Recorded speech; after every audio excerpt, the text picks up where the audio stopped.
Boker Tov, good morning on this fine Sunday after Purim. There was so much. We really had a beautiful Purim over here at Chabad of Fall Springs and the other Chabads here throughout town and in neighboring towns. It was just a wonderful Purim. And from Purim, we start moving on to Pesach. But let's start with our usual mitzvah. Let's put a coin into the tzedakah pushka.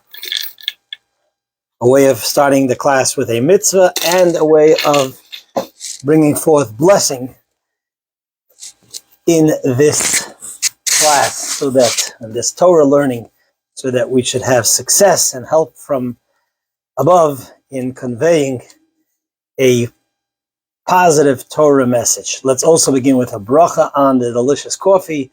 If you have coffee, raise your coffee, say a blessing with me. If not, answer Amen. Baruch Ata Adonai Eloheinu Melech HaOlam Shehakol Nihiya Bidvaro. Okay. So, as I always say, Sunday morning is a time to, it's not a quick 30-second little clip for you to watch, but it's for us to sit down and learn and study and really appreciate what the Torah has to tell us and how it applies to our life. Every Torah portion has so much to tell us. Today, I want to share a story, a very, very poignant story. The portion of the week that we just finished reading yesterday begins with Kisisa. Okay, I'm going to read the Hebrew, the words of Hashem.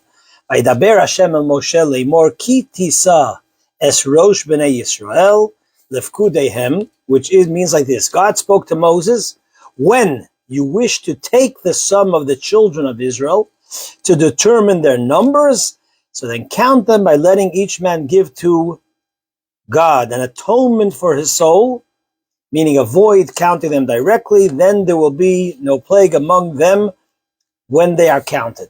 And the Torah goes on to say that in order to count the people, everybody gives a machzita shekel, a half a coin, and then you count the coins rather than counting the people directly.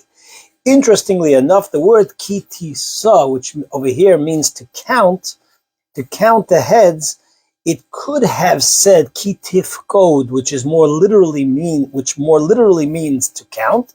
Here it says kitisa, which means to raise up. So let's talk about it. I mean, the title of the class is, are we here for our kids? Are our kids here for us? And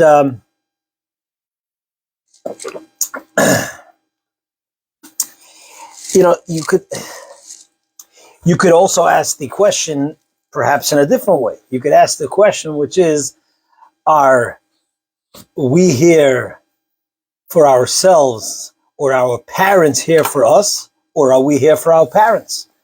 It is in some ways the same question, just asked differently, highlighting perhaps a different aspect of the parent-child relationship, and what are our obligations, both to our parents and to our children. I'm sure there's many who are also listening to this class, and they are, like I am, what we call sort of the sandwich generation, when we have children and grandchildren, which are our responsibility. And we also have parents, or a parent, which we are caring for and looking after, etc. So these are sort of weighty and have many details to it. I'm not going to address it all. I want to maybe approach a couple of aspects to that relationship. Yesterday, we had a baby naming here at Chabad. And so at this baby naming, as the family arrives for us to do the baby naming, so I want to actually veer off for a moment. The family reached out to me a while back, saying that they want to do a baby naming, but some of the other places they turned to, the amount that they wanted as a payment for the baby naming was beyond what they can afford.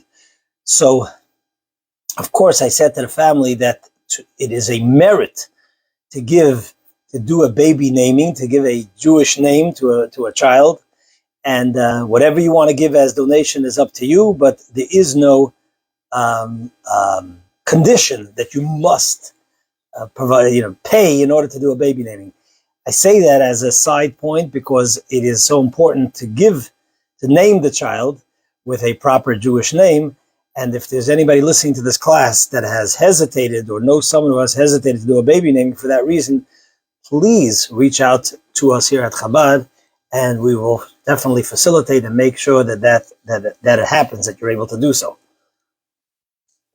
Now, at this baby naming, I'm introduced to this family was blessed that there are many grandparents. There are grandparents and great-grandparents, and I was introduced to the great-great-grandparent of the baby. So in Yiddish, a great-grandparent is referred to as an elter bubba. An elter is Yiddish, which is the same root word as the word older. It's like you would say the older bubby, the older grandma. And without missing a beat, there's elter bubby, who is bli ayin hara, we say with kenan hara, is 98 years old, says to me, without missing a beat, says to me, I'm not the elter bubby, I'm the younger bubby. I'm the young bubby. So I bless all of us over here participating in this class to have that kind of longevity and the mind still working, and thank God appears to be functioning quite well. So Baruch Hashem for that. May she and the family be blessed. Now, so I say this by way of introduction. I also had last week a bit of a sad story. I mean, it's sad, but I want to highlight, the story is not sort of to make us sad over here, but to highlight a blessing that we have, and that is the following. I received a call from an individual that I know for many, many years, saying, Rabbi, I'd like to come over and talk. There's an issue I'd like to discuss. Okay, I said, of course, let's make an appointment. We made an appointment, and the fellow came over to talk to me. This was sometime last week. And in the discussion, the request was the following. This individual, many years ago, tragically lost their child in an accident. The child is interred over here in South Florida. The individual tells me that after living here in South Florida many years, they're moving to the western part of the country where their child and grandchildren live, another child. And the request that he's asking me is that, can I please find someone who will monthly visit his child's grave to make sure that it all is properly taken care of, even though the cemetery does that, but to give it just a little extra care, make sure there's no sort of weeds, the rocks that people place on the tombstone out of respect should be in place rather than scattered throughout. And that was the request. And then the parent sort of broke down crying. This is, although it's been many years since the child is deceased, and the person is blessed in many, many ways, is both living very comfortably and blessed, but yet the one care that they have for this particular child is this care of looking after the grave of their child. And it sort of left an impact on me in terms of our appreciation and our responsibility that we have to our children. The title of the class is, Are we here for our children? Are our children here for us? Now, Are we here for our parents? Are our parents here for us? Is similar, as I just mentioned in the beginning of the class, but I want to focus on this side of it. In other words, when you have a child, you have a baby naming. The child, of course, the baby is very cute, gives us pleasure, makes us laugh. But of course, that is not the primary responsibility of this relationship. The primary responsibility of this relationship is what is our obligation to our child and to our children. So the answer is not that complicated. We think that maybe the answer is, to provide materially for the child. But there's a lot of dimensions. There's a lot of parts to a human being, and the question that we have to really ask ourselves is: are we providing whatever we can? In other words, when God gives us and blesses us with the greatest gift that we could have, which is a child, another child, and another child, it is God's way of saying that you, the parents, are the best parents to bring out the best in this child, to develop this child in all its talents, in its purpose, and what it was created for. I made the decision, says God, that this soul should come down, and you are the parents. I want to highlight this point with a story. But actually, before I get to the story, I want to first sort of fit this into the parsha. It is no sort of secret that it's always been challenging to raise children in the values that you want them to be raised. But at least in my time, I cannot compare throughout history, but at least in my sort of short lifespan, the challenge today, even amongst my own children, the challenge of my younger children versus the older children, with the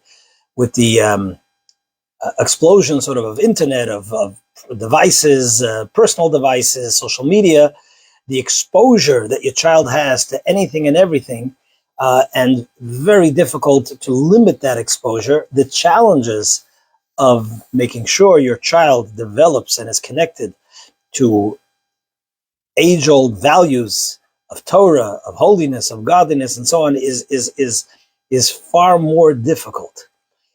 And how do we achieve that objective of bringing out on the deepest level of connection the best in our children? And so I think one of the answers lies in the portion of the week, and perhaps also in the baby naming, since we had a baby naming here. So I thought, let's learn a lesson from that. So counting this again, this past portion is where God says, "Ki tisa'as rosh." When you lift and you count the people, make sure that you do it in the following way. Now, counting highlights the value and the equal value of every individual. Moses was counted as one, and the simplest individual was counted as one, highlighting the innate value of every individual. A baby naming, in some ways, highlights a name is usually something to distinguish or to set apart or to identify one individual over the other individual. That's why we don't all have the same name. And if the name is the same, whether it's Mendel or Yankel or Chaya or Rivka or Sarah, you would usually identify someone by Sarah, the daughter of. So you would ask somebody, okay, what's your mom's name? What's your dad's name? So a name highlights the more unique sort of individuality of the person, while counting highlights the fact that we are all indispensable. We're all infinitely valuable, equally.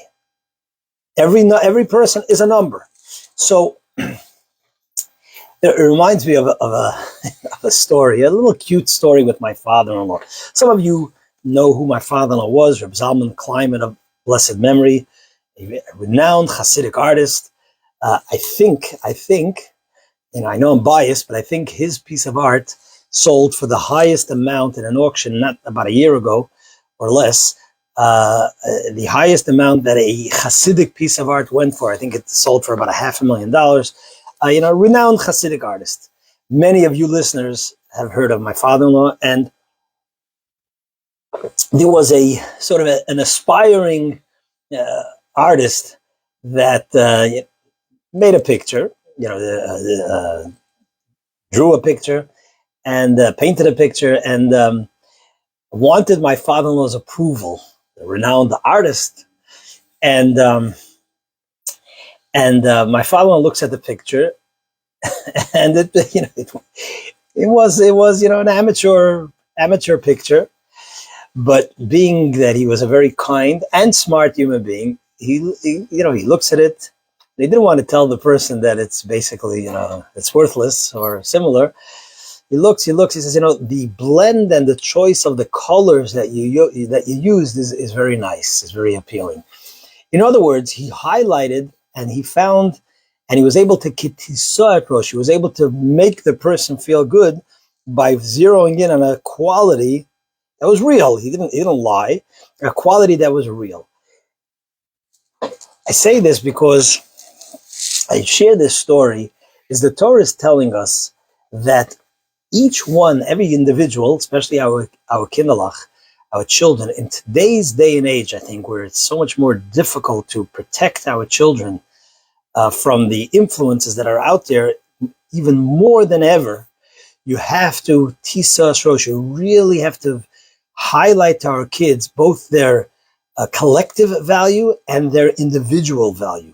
Their value in terms of counting and their value in terms of baby naming, of naming, of their individuality. You must find and identify these and shear and drill in to our kinderlach, who we are responsible for. They're not just there to make us feel good and to give us, the pleasure and the delight we get as parents. That's good. That's fine. That's wonderful. But more importantly, we must take the raw material that Hashem gave us with its potential qualities and gifts and skills and talents, and we must not only count them, but we must raise them up by zeroing in, highlighting these two qualities and drilling that into our children. We have to be wise and persistent and consistent in bringing out these qualities in our kinderlach. I want to highlight this with a sort of a poignant story, an impactful story that I read from a class last week given by the renowned speaker in Hebrew, Rabbi Shabtai Slavatitsky. So he shared the following story. Listen to this.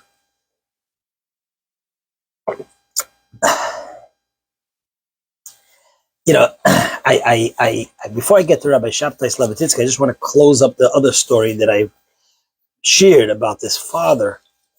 That it made an impact on me, that we should appreciate the gift that we have, that we are able to sort of tend and care for our children, not just to remove the weeds from where they're interred, which is such a sad, deeply, and thank God I can't appreciate it.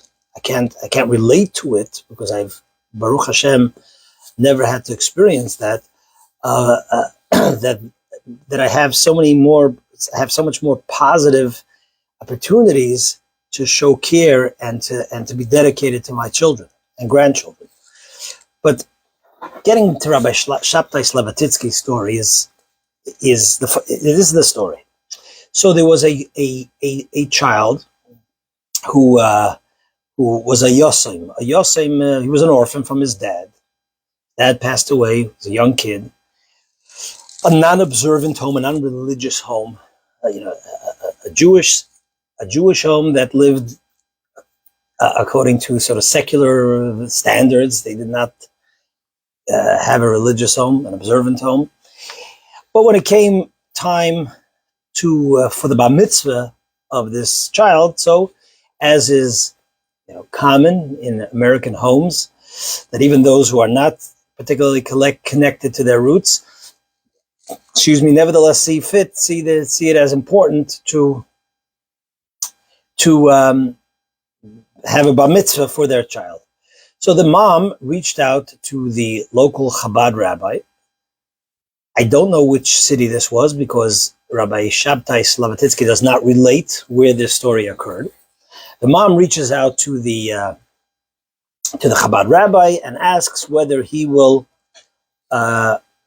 give the necessary bar mitzvah training to the child. And of course, he says yes, and he tutors the boy and prepares him for his bar mitzvah. The rabbi related that he felt that this boy has what we call in Yiddish a special, that's English, neshama, that's Hebrew, but we use that expression in Yiddish, a special neshama, special soul. He has a soul that really is gravitating to goodness, to holiness, to its roots. And so after the bar mitzvah, life goes back to the usual, but the son surprises mom and says to mom, look, I learned my bar mitzvah. I really have a strong draw to my Jewish roots, and I'd like to transfer out of the public school, and I want to go to a proper religious Jewish school. The mom was not happy about that. Unfortunately, it's not uncommon.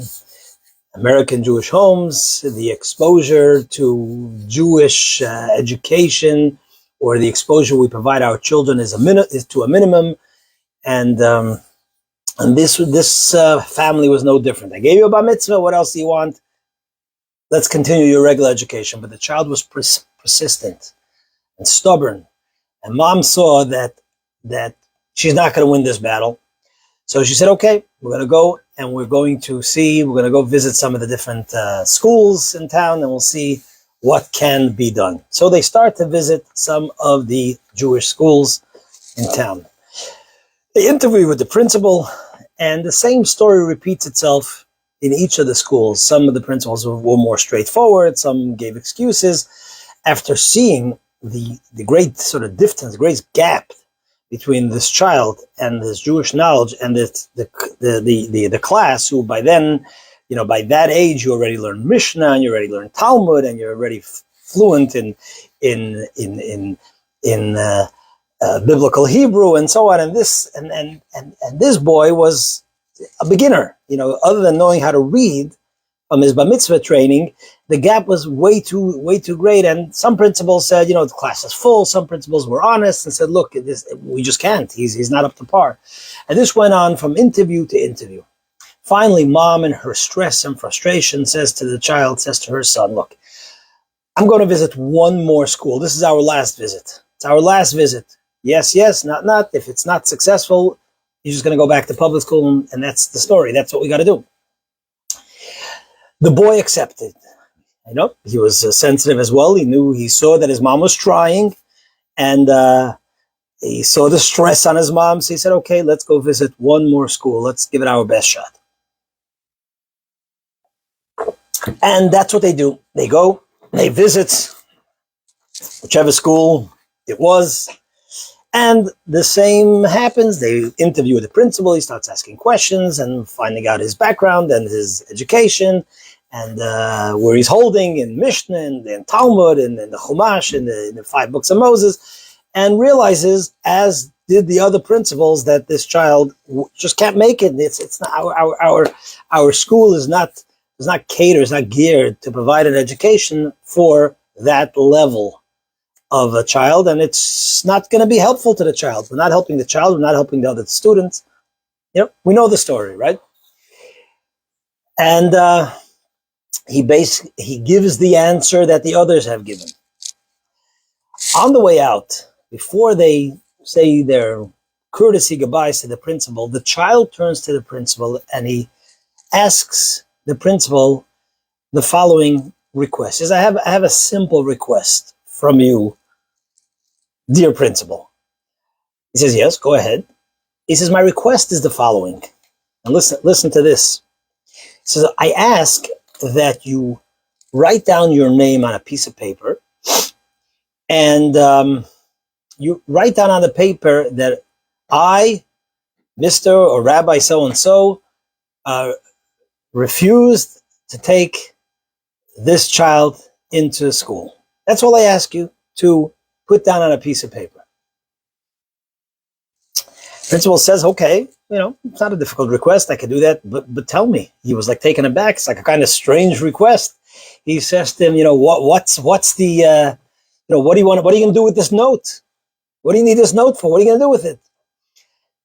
So listen to what this 13 or maybe by now 14-year-old child, smart kid with a spiritual sensitivity and draw, says to the principal. He says the following. He says, when my time comes and I will be interred after 120, I want my kids or grandkids to put this note into my grave, so that when I come to the heavenly court, I will have a principal's note. I will have a teacher's note, principal's note, explaining why I was not connected to my roots, why I did not perform mitzvot.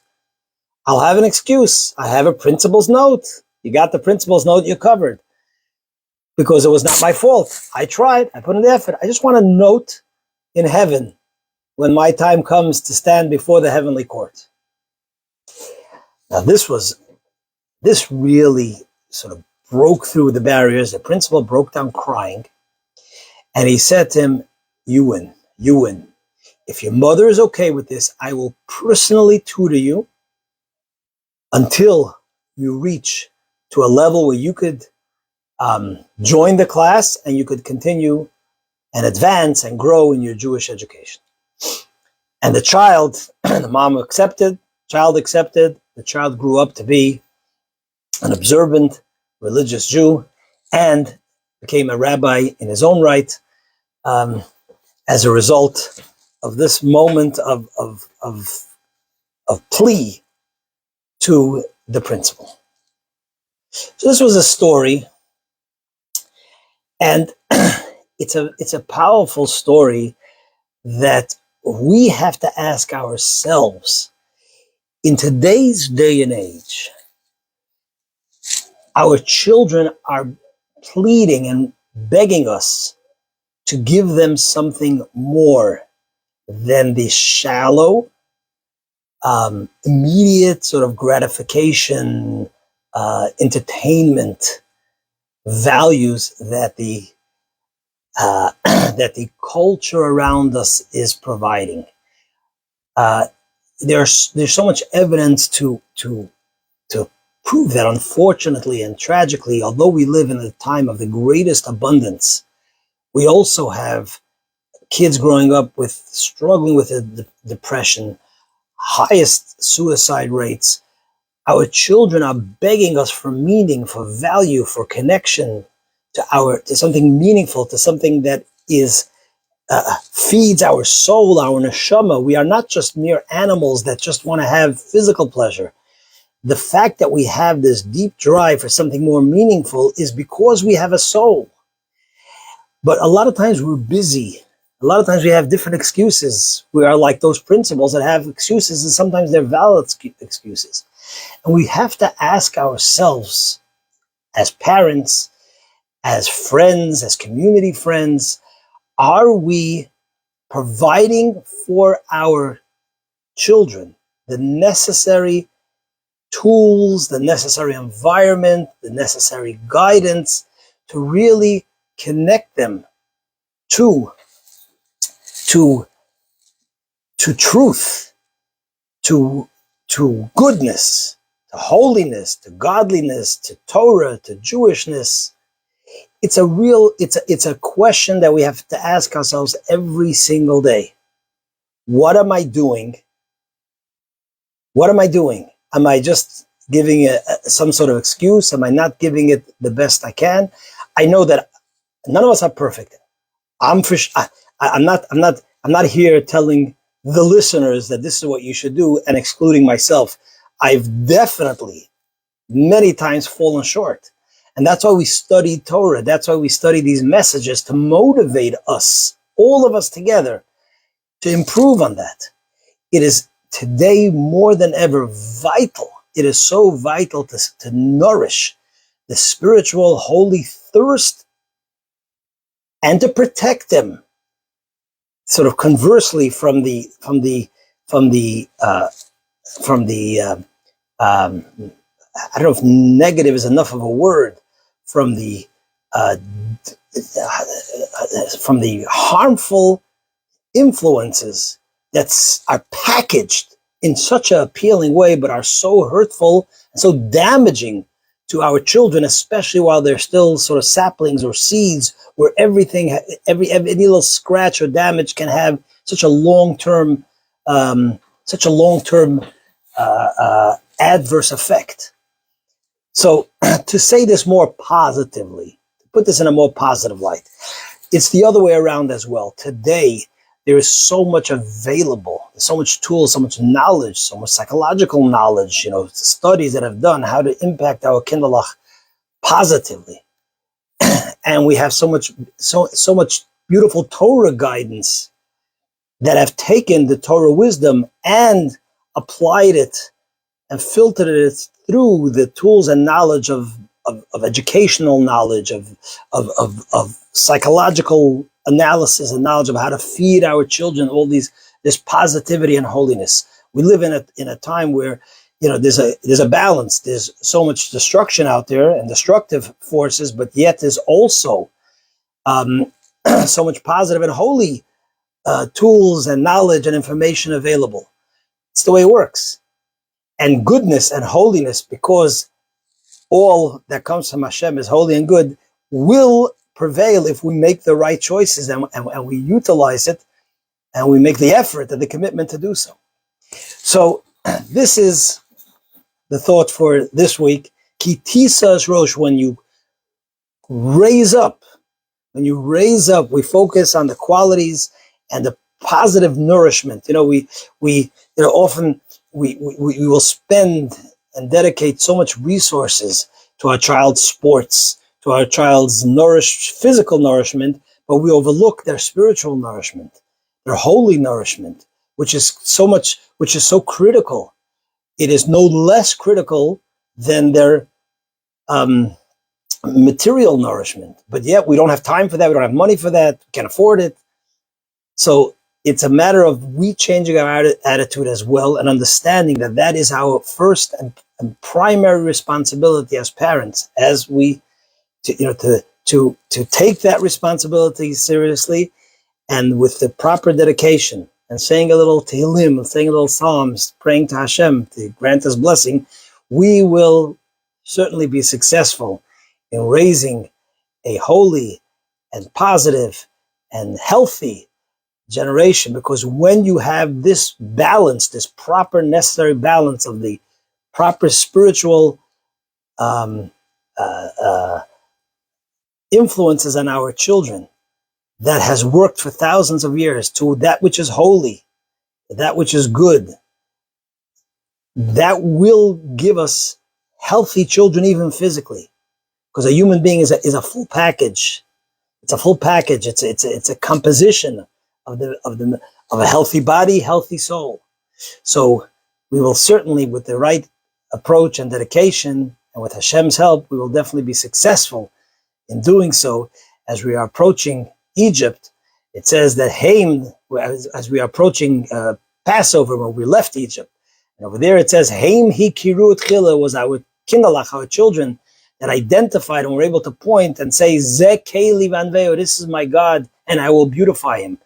They, because of the Mesirat Nefesh, because of the sacrifice, especially of the mothers, by the way, we were able to take out a generation, our next generation, of the decay of Egypt and raise a holy, proper generation that became the foundation of our people for all of history. We could do it today as well. We will do it. We will be successful. Everybody have a fantastic week. Thank you for listening. Please share these words of Torah.